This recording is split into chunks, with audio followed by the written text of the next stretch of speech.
संगत जी, प्यार से कहना धन निरंकार जी। प्रेमा ने बोला धन निरंकार जी। आज 58 निरंकारी संत समागम महाराष्ट्र का और ये शहर पुणे पिंपरी का और सभी हर जगह से आए संत भाव मन में भक्ति का लेके, और चाहे वो सुबह से ही इन मैदानों में बैठे सत्संग का समागम का आनंद ले रहे हैं या अपने घरों में अपने गैजेट से स्क्रीन से जुड़ के, बात यही कि भक्त को तो हर समय इस निराकार की ही जरूरत है। इसी के भक्ति में चूर होने की बात, एक प्रायोरिटी हमेशा यही निराकार दातार, ये ईश्वर अल्लाह जिस नाम से भी पुकारें, और यही संदेश हमेशा से आया है किसी भी युग में। आज भी यही सबसे कीमती संदेश है कि इंसान जीते जी अपने जीवन को संवार ले, इस रोशनी इस सच्चाई से जुड़ जाए। चाहे सुबह वो जो स्वागत का समय, और उसमें भी अनेक झांकियों के रूप में देखा कि कैसे ये संदेश को, एक मानवता के नाम भी ये संदेश कि इस जीवन को, इस संसार को, चाहे वो सोशल रूप में, कैसे एक साफ सुथरे जल की एक डिपिक्शन, एक प्रकृति को गंदा कूड़ा करके ना गंदगी और बढ़ाने की बात, या फिर अन्य रूप में पेड़ लगाकर, ऐसे एक जो हमेशा से शिक्षा की बात रही, या फिर पीड़ित किसी के एक शरीर रूप में इलाज की बात इत्यादि, संतों ने तो हमेशा ऐसा ही चाहा कि ये एक सोशल लेवल पे भी और स्पिरिचुअल लेवल पे भी इंसान का जन्म हुआ है, तो फिर बस ये ग्रोथ हो, ये विस्तार हो। ये विस्तार सिर्फ एक भावनाओं की ही बात का नहीं, ये अंदर से बाहर की यात्रा, जो फिर एक चाहे हम इस बिंदु को ही देखें कि एक सच्चाई जो अपने जगह पे कायम दायम और कण कण में भी, और जहाँ ये एक फोकस पॉइंट भी, वहाँ इतना असीम विस्तार की, ये बीइंग बाउंडलेस वाली बात कि ये कभी ना खत्म होने वाली। तो ऐसी ही सच्चाई भक्तों के हिस्से आई है। और आज भी ये जो बार बार हम अनाउंसमेंट सुन रहे थे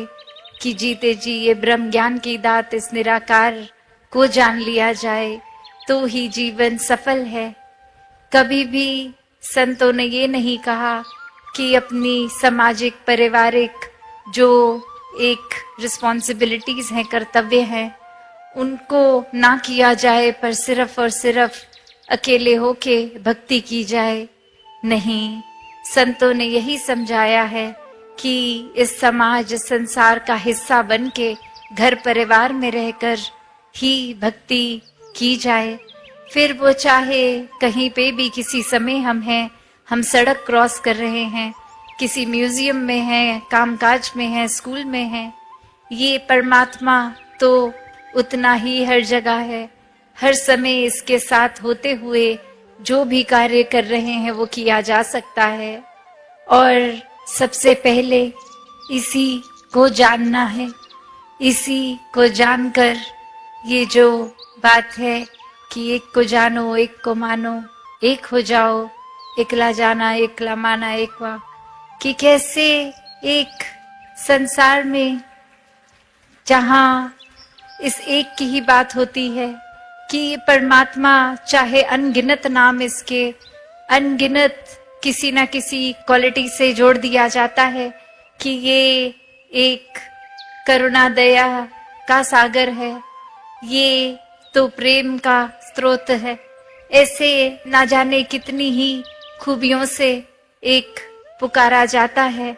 ये कितने ही एक जितने भी संसार में कण कण में ये है, तो वो फॉर्म भी हो गया और यही फॉर्मलेस भी है। तो कैसे हर जगह हर समय उपस्थित यही परमात्मा, यही सच्चाई है जो रात को भी है, सुबह भी है, कभी भी समय के पार वाली बात। और बाकी सच्चाइयां तो दुनिया की कभी मौसमों में परिवर्तन आ जाती है, ये गर्मी से सर्दी, ह्यूमिडिटी, रोशनी, दिन रात, अनेकों ऐसी चीजें जो भी हमारी ये नजर देख सकती है, वो कभी ना कभी एक रूप बदलती है। आज है कल नहीं है, आज इस तरह है, कल आकार बदल जाएगा। अभी जैसे टेक्नोलॉजी की भी बात हो रही थी, जो आज से कुछ साल पहले जो गैजेट्स जैसे दिखते थे, आज उससे कितने अलग दिखते हैं। पहले अगर साधन कम थे, आज कहीं से कहीं ट्रैवल भी करना है तो अनगिनत रूप में जो पहुंचा जा सकता है। वैसे ही एक इंसान अगर संसार में आया और ये एक रूप धन का भी एक अमीरी की और एक जीवन में आराम की जिंदगी, पर वो अपनी ही बलबूते अपनी मेहनत से किया गया और उसका फिर सदुपयोग किया गया। फिर वही जीवन को अगर हम ऐसे भी देखें कि किसी ने ये सारे साधन होने के बावजूद उनका इस्तेमाल तो किया, पर अच्छाई के लिए नहीं, अपना भी नुकसान किया, किसी और का भी। एक उस तरह से जो परमात्मा का शुक्राना बनता है कि कुछ दिया है तो ये भले के लिए ही इस्तेमाल हो, ऐसा किया ही नहीं गया, तो फिर ये जीवन तो फिर बहुत ही एक मुबारक जीवन तो दूर की बात, ये जीवन तो जीवन कहलाने लायक ही नहीं बचा, जहां एक इंसान को यही समाज में रहकर ये भरपूर अपनी सुविधाओं को जहां यूज भी करना है, उस तरह ये विस्तार है। पर ये जिन्होंने परमात्मा को मन में रखा है, हर समय याद रखा है, ये वो सब चीजों का अच्छी तरह इस्तेमाल करते हुए भी फिर भी ये अपनी स्पिरिचुअलिटी को एक सबसे ऊपर रखते हैं, इस निराकार को सबसे ऊपर रखते हैं, और फिर अपने जीवन में एक बंदिश का महसूस नहीं होता कि ये एक दायरा है, एक ये इतना असीम निराकार, और कितने ही ये अनगिनत तरीके जिससे इस निराकार के साथ प्यार और मजबूत किया जाए, चाहे वो एक दिल से सुमिरन करके, अरदास करके, प्रार्थना करके, चाहे वो संसार में भेदभाव ना करते हुए मानवता की सेवा करके, चाहे किसी का एक किसी रूप में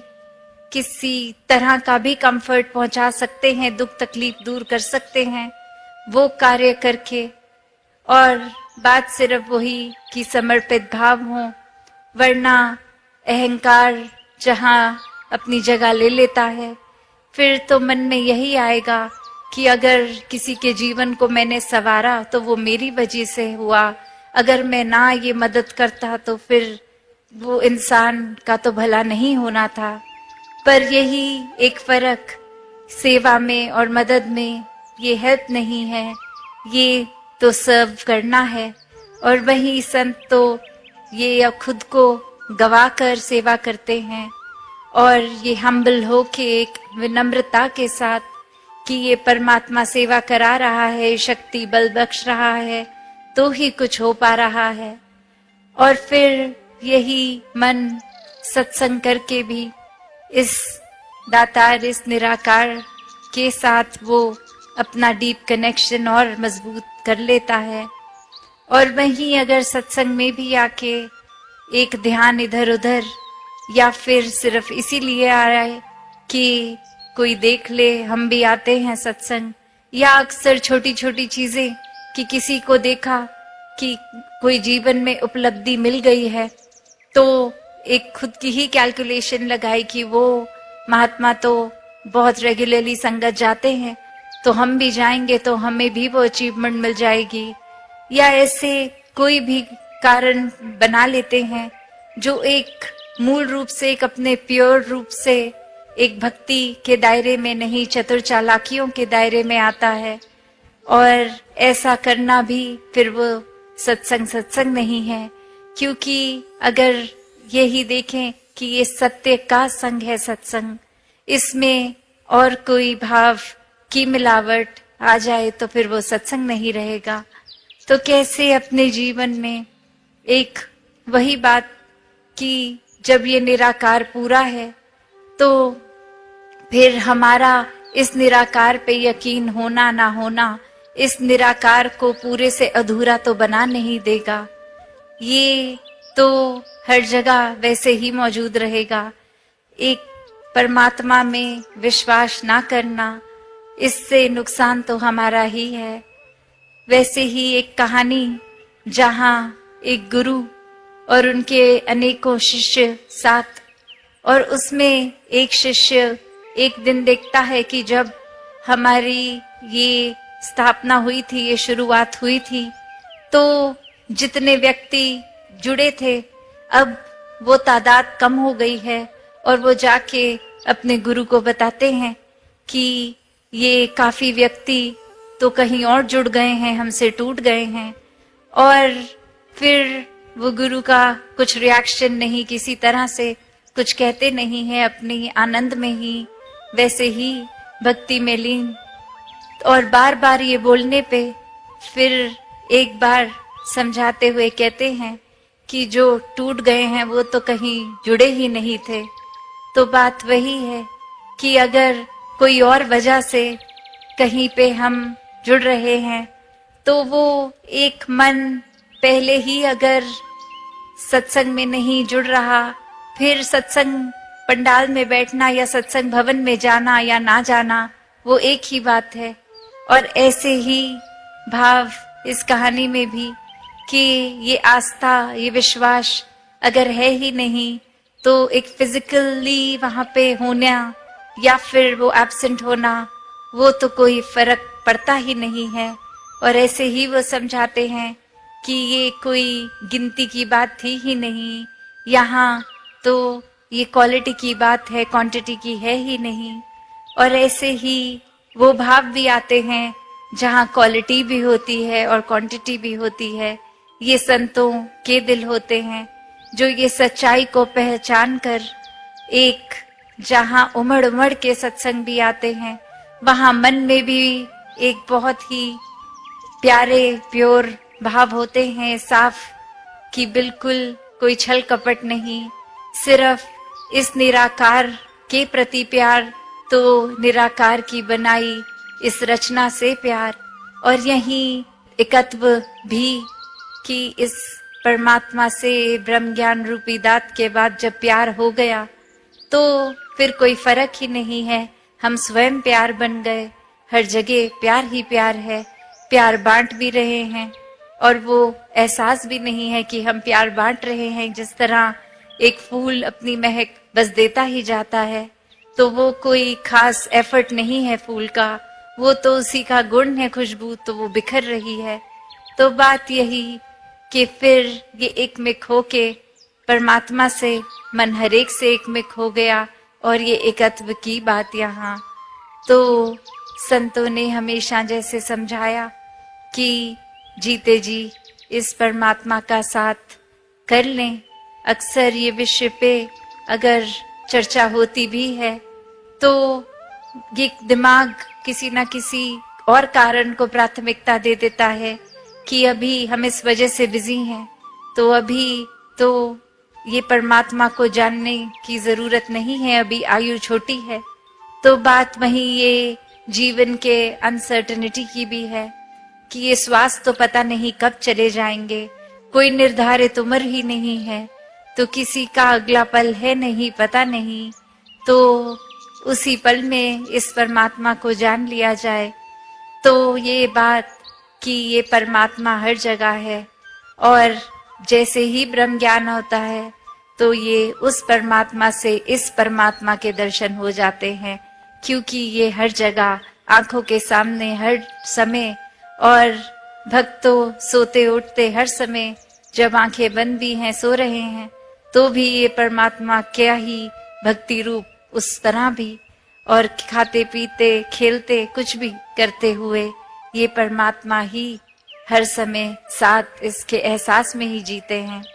तो ऐसा भक्ति भरा जीवन हर किसी के हिस्से आए